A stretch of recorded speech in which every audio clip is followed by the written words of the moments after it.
गुरुपौर्णिमा 20 ओळी सोपा निबंध. गुरुपौर्णिमा हा एक महत्त्वाचा सण आहे.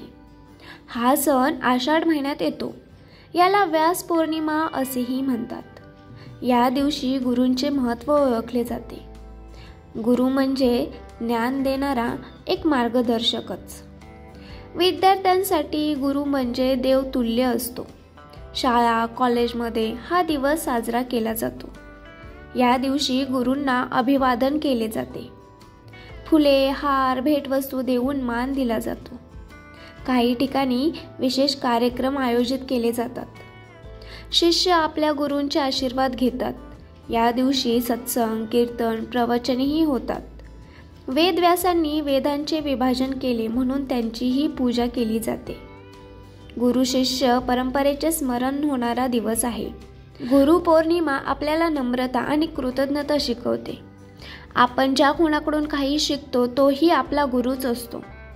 आई, वडील, शिक्षक, मार्गदर्शक हे सगळे आपले गुरु असतात. गुरुविना ज्ञान नाही, म्हणून गुरुचे महत्त्व खूप मोठे आहे. गुरुपौर्णिमा हा श्रद्धा आणि भक्तीचा सण आहे. आपण प्रत्येकाने आपल्या गुरुचा सन्मान करावा. माझ्याकडून तुम्हा सर्वांना गुरुपौर्णिमेच्या खूप खूप शुभेच्छा.